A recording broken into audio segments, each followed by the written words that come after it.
Hey there BookTube, welcome back to my channel. We are back today for A Closer Book. That's the series where I talk about 3 of my recent reads. If you've been watching these videos throughout the year, I have been counting up through my quest to read 102 books in 2017. And today we are up to books 70 to 72. First is book 70, which is Here and Gone by Halen Beck. And this one is marketed as a fiction, thriller, suspense. However, there's not much that is suspenseful about this book because in the first few pages, we are following the main character. We see what has happened to her before, and we see her go through the things that she is going to be experiencing.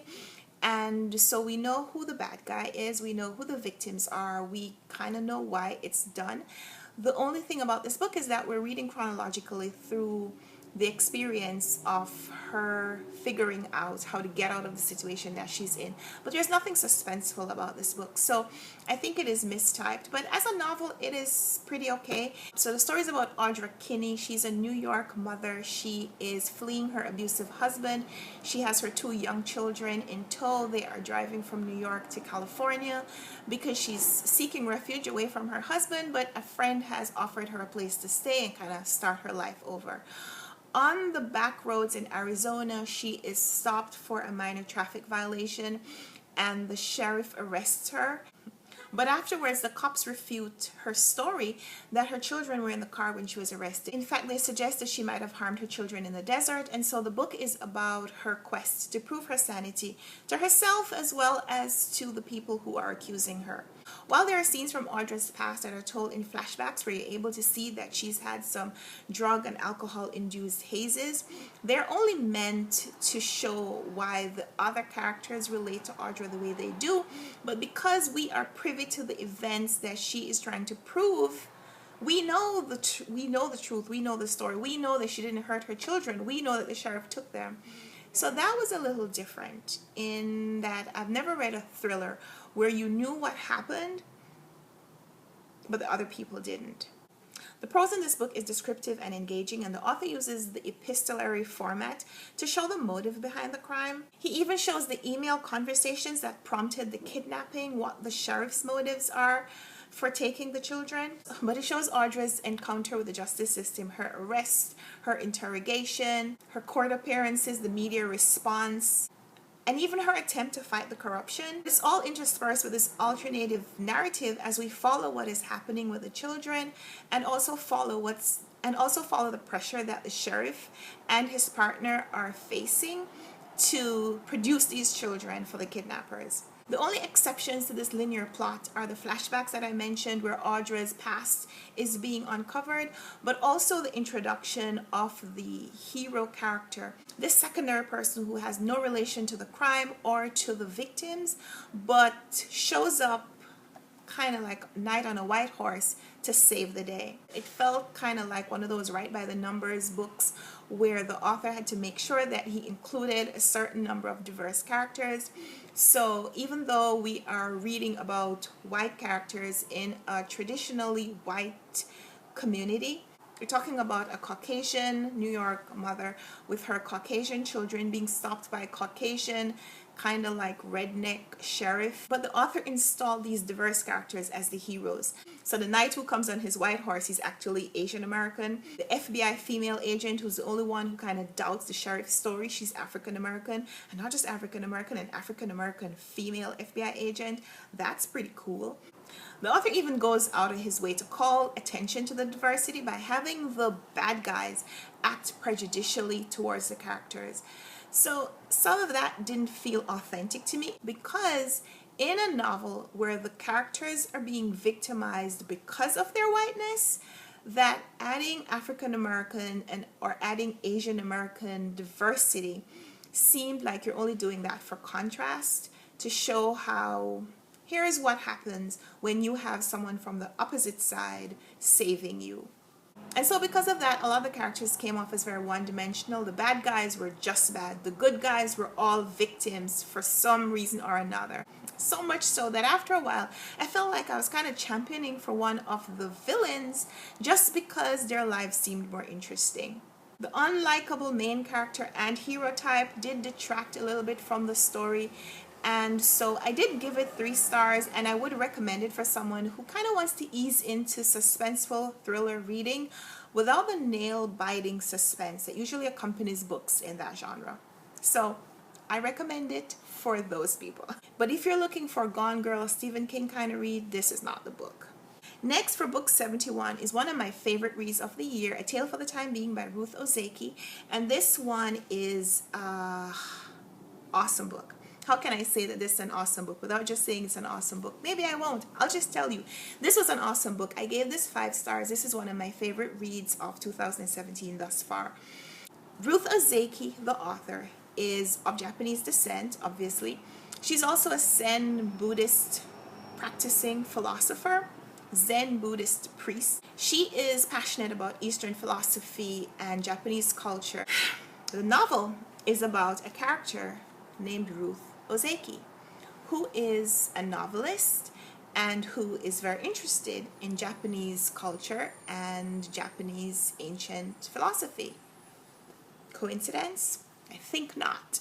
The novel is set in 2 different times and places. First, we meet a character, a Japanese girl named Nao, N-A-O, but in English pronounced now. Time, now. The time is now. The time being is now. Anyway, this Japanese girl, her name is Nao, and she is obsessed with her plan to commit suicide. She spent some years in America, but now that she has returned to Japan to live, she's being bullied by her schoolmates for her difference, and she just can't deal. Her father is embarrassing to her because he lost his job, which is a reason that they have fallen in their social stance. And her mother and her father, they have a really strange relationship. She can't deal. She's ready to end it all. But before she ends it all, she's going to write her story down. Also, Now has this old grandmother. She's over 100 years old. She is a practicing Zen Buddhist, I think Zen Buddhist priest as well. And that grandmother is Nao's comfort. She gives her advice. She spends a lot of time talking with her and advising her and comforting her, but also encouraging her and inspiring her. But it's not enough because, listen, now she's like, okay, I'm done with this. It's over. But before I go, I'm going to write my story down in a journal. Sometime later, Ruth Ozeki, the character, not the novelist, the character, who's also a novelist. I'm sorry if that's confusing to you. Don't worry. It gets better. Ruth Ozeki, the character, is walking along her beach in Canada. It's been some months after the tsunami, and flotsam and jetsam are starting to wash up on the beach. And she finds this book, which is actually Nao's diary. It's been some time since Nao wrote her feelings down, so it is unclear whether Nao actually did commit suicide or whether her situation was resolved in a favorable way. But Ruth Ozeki, as she is reading this young girl's journal, she's being affected by the girl's words, but it's also affecting Nao's narrative because the book can't be read until the character Ruth Ozeki gets to a certain place in her life. There are parts of the book that disappear but reappear when Ruth Ozeki, the character, is ready to read them. This book encompasses religion and science and emotion and Japanese culture, but also culture in general.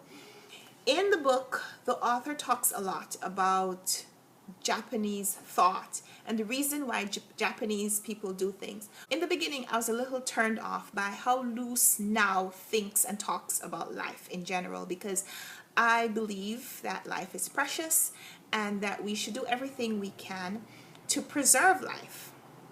However, in reading this book, my thought about Nao's relationship to her life, I wouldn't say it changed, but I understood her thought process because it was so well described.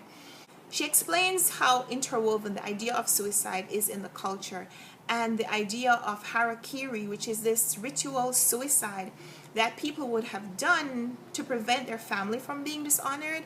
And in this book, this cover is excellent, by the way. In the book, we have this fighter jet, which is from World War II, right? One of Nao's ancestors is actually one of the fighter jet pilots. And the idea of his story is also explained as we talk about suicide. Nao's father is also contemplating suicide. In fact, he's attempted it several times. And in understanding the fighter pilot's history, we start to understand why Nao's father has these thoughts. What is it that he is hoping to protect his family from by killing himself? And whether that will be accomplished, and if it will be accomplished before Nao also commits suicide. The book is fantastic. I don't want to give too much else away, except to say, if you have read it, I would love to chat with you about it. If you haven't read it, please read it so we can chat about it.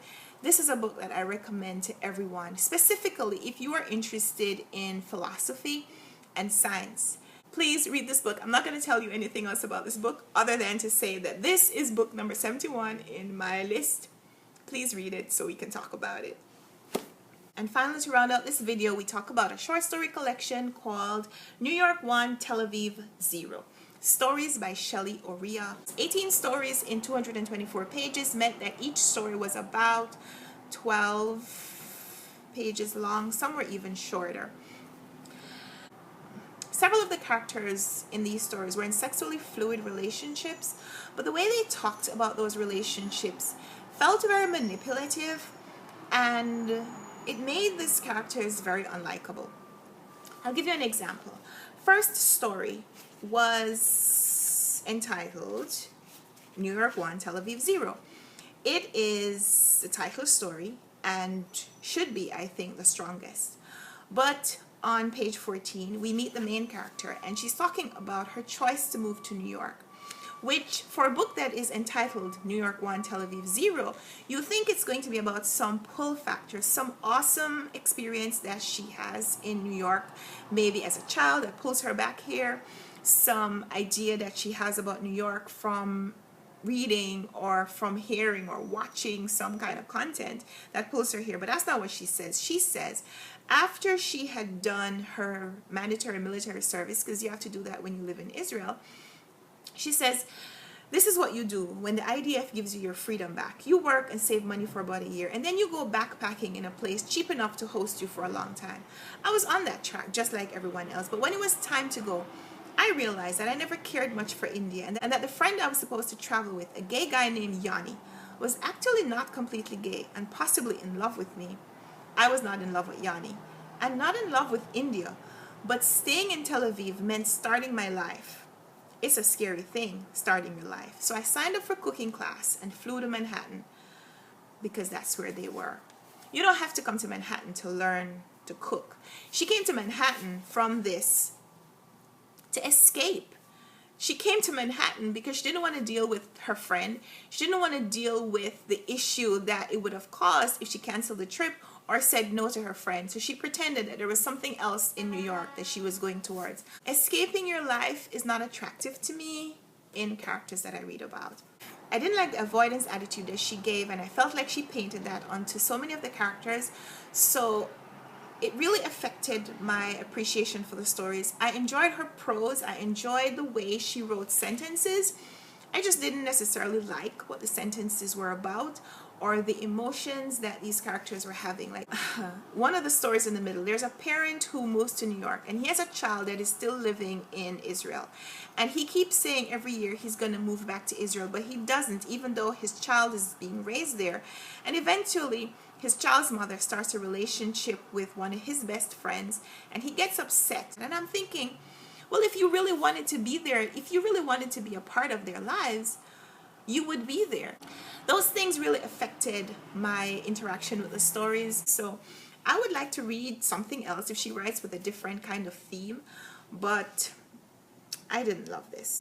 So that's it. That's a closer look at these three recent reads. Leave me a comment down below if you've read any of these and want to chat more about them. So thanks for watching this video. There will be another closer book series pretty soon because I have more books to talk about. So thanks for watching, and until next time, happy reading. Bye.